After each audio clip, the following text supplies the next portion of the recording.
Saudari-saudaraku terkasih dalam Tuhan Yesus Kristus, selamat pagi dan berkah dalam.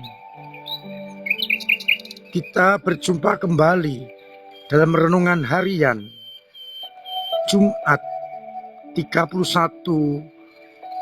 Januari 2025. Hari ini kita peringati Santo Yohanes Bosco, seorang imam yang lahir pada tanggal 16 Agustus 1815 di sebuah desa dekat kota Torino, Italia. Ia berasal dari keluarga yang miskin. Maka ketika menginjak dewasa atau remaja, ia tidak disekolahkan oleh orang tuanya, melainkan diminta untuk bekerja di ladang untuk kehidupannya. Dalam situasi seperti ini, seorang imam tua yang baik hati mencoba mengajari Yohanes Bosco dan menyadarkan kepada orang tuanya akan pentingnya pendidikan. Setelah imam tua itu meninggal, ibunya sadar dan menyekolahkan Yohanes Bosco ini. Setelah selesai pendidikan dasar, ia mengikuti pendidikan calon imam di seminari dan ditabiskan menjadi imam pada tahun 1841.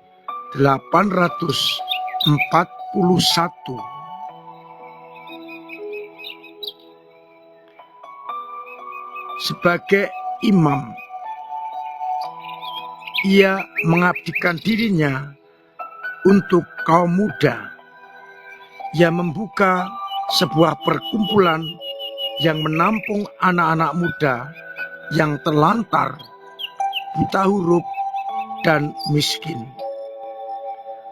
Cita-citanya adalah menjadikan kaum muda manusia yang berguna dan mandiri. Ia berhasil mendirikan kelompok-kelompok yang menampung kaum muda yang berasal atau berlatar belakang miskin dan terlantar.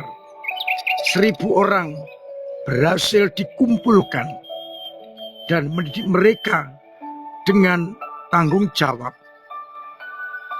Salah satu murid yang terkenal adalah Domenico Savio.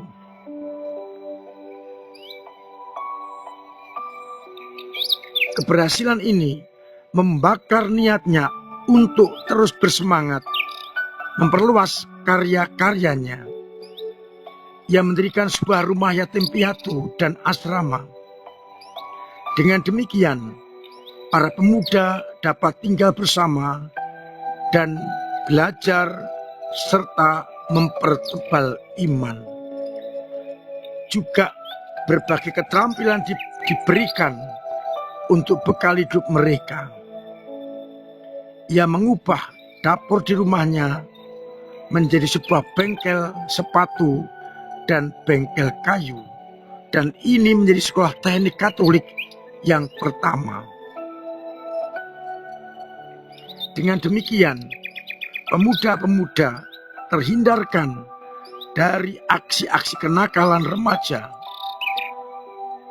ketidakkaruan hidup, tapi juga menciptakan pemimpin-pemimpin di bidang industri dan teknik.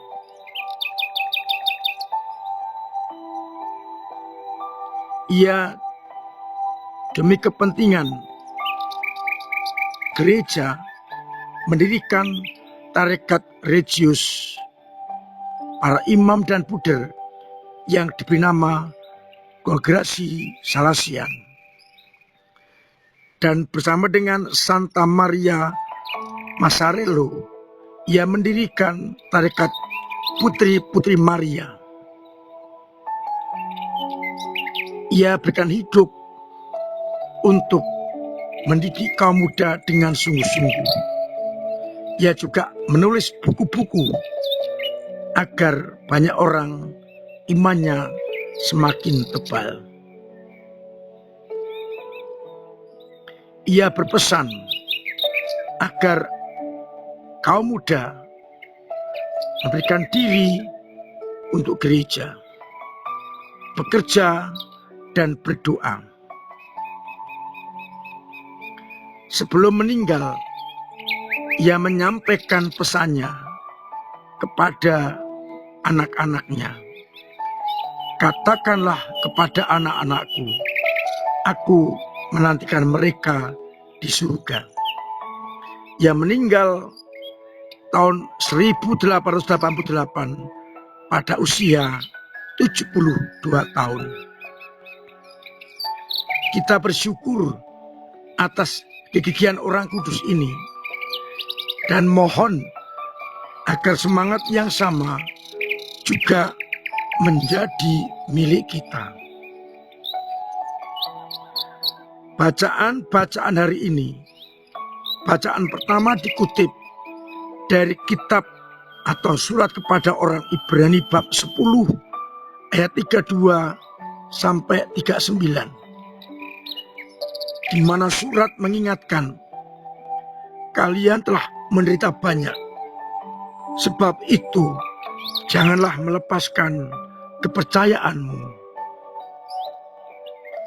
Pada Injil, Yesus berbicara soal perumpamaan dari kerajaan Allah yang digambarkan sebagai seorang penabur, dan berikutnya diumpamakan kerajaan Allah seperti biji sesawi.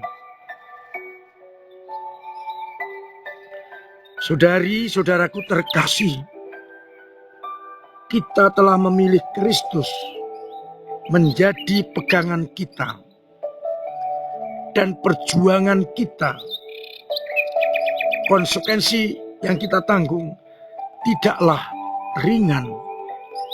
Maka hendaknya kita berpegang pada surat kepada orang Ibrani ini yang menegaskan, kalian telah menderita banyak, sebab itu janganlah melepaskan kepercayaanmu.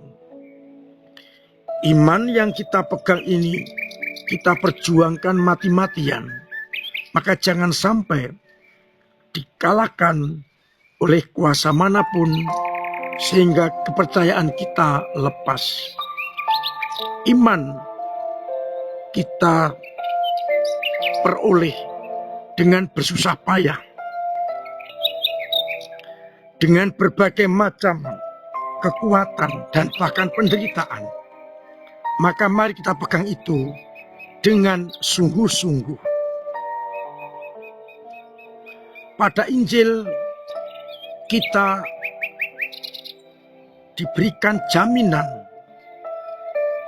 iman yang kita pegang ini sangat menyelamatkan, meskipun tidak kita ketahui dengan jelas. Gambaran bagaimana kerajaan Allah ditanam dalam hati kita dan tumbuh tanpa pengetahuan kita. Namun kita tahu benih kerajaan Allah itu tumbuh dan akan menjadi tempat yang kokoh kuat, yang digambarkan menjadi sarang bagi burung-burung, tempat berlindung, tempat yang aman bagi burung. Iman itulah yang menjadikan kita aman, tempat berlindung dari segala kejahatan. Maka iman hendaknya kita pertahankan seperti benih yang kecil Tapi bila tumbuh akan mengayomi, melindungi, berguna bagi banyak makhluk. Iman yang kita perjuangkan dengan berbagai usaha dan konsekuensi nampaknya kecil, tetapi bila sudah berkembang dan bertumbuh akan menjadi pelindung kita dari kejahatan dan membawa kepada keselamatan. Rasa aman serta tentram akan meliputi kita. Semoga iman kita sungguh berkembang, dan bila kita mengalami tantangan, kita tidak terkejut. Karena ikut Yesus, beriman kepadanya berarti menyangkal diri, memanggul salib, sambil mengikuti Yesus. Semoga dengan teladan Santo Yohanes Bosku, kita mampu untuk memperjuangkan iman ini agar berguna untuk keselamatan kita dan keselamatan sesama. Tuhan memberkati kita sekalian. Amin. Marilah berdoa. Bapa yang penuh kasih, kami bersyukur untuk sabda-Mu dan orang kudus-Mu yang menjadi teladan bagi hidup kami. Semoga dengan sabda-sabda ini, kami semakin mampu untuk bertahan dalam iman dan mengembangkan iman untuk keselamatan. Biarlah dengan iman itu, kami semua boleh mengalami sukacita, kendati banyak tantangan dan kesulitan. Kuatkanlah iman kami yang lemah, yang kadang jatuh dan kadang mandek, agar dengan iman itu kami tetap boleh mengalami sukacita, mengalami pengharapan dan keselamatan. Semoga umat-Mu yang sakit Engkau sembuhkan, yang punya beban berat Engkau ringankan, yang punya persoalan Engkau bantu untuk mengurai.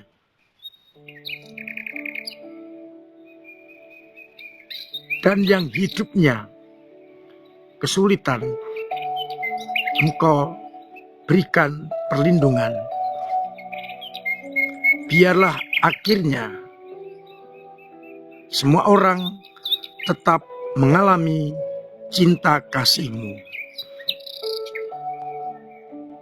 Untuk itu, sertai kami dengan berkat-Mu sendiri, Bapa dan Putra dan Roh Kudus. Amin. Saudara-saudaraku terkasih, tetap saya dorong, saya undang, saya ajak untuk menciptakan pola hidup sehat, agar kita tetap sehat dan terhindar dari segala penyakit. Bila kita sehat, maka orang lain juga akan sehat. Hari ini, saudara kita di Rejosari ada yang berpulang menghadap Tuhan. Maka jam 10 akan diadakan misa pemberkatan jenazah di rumah duka Rejosari. Dan jam 9 di rumah duka Dharma akan dilaksanakan upacara pemberkatan jenazah dan pemberangkatan jenazah. Mari kita hantar dua saudara kita ini dengan imannya, semoga bertemu Tuhan Yesus di surga. Terima kasih untuk semua usaha panjenengan dalam ambil bagian gereja melayani lewat doa-doa, tenaga, karya, dan dana yang sungguh memperlancar pelayanan gereja. Kita dukung program-program paroki yang akan menjadikan kita semakin Katolik dan semakin apostolik. Kekatolikan bisa diukur dengan semakin banyaknya umat yang terlibat dalam gereja, di lingkungan, pertemuan-pertemuan, ekaristi. Semakin imannya semakin mendalam, kualitasnya mendalam, juga kuantitasnya semakin banyak. Mari kita ikuti gerakan ini agar kita benar-benar menjadi umat yang setia. Untuk anak-anak umur 10 atau usia SD kelas 4 yang belum mendaftarkan untuk calon penerima komuni pertama, silakan segera mendaftar kepada bisa sekretariat, bisa kepada bagian tim inisiasi. Yang penting mendaftar dulu, syarat menyusul. Jangan sampai nanti ketika ditutup, ketinggalan untuk menyertakan anak kita dalam komuni pertama. Akhirnya saya mengucapkan selamat pagi, selamat merenungkan, salam sehat, Tuhan memberkati.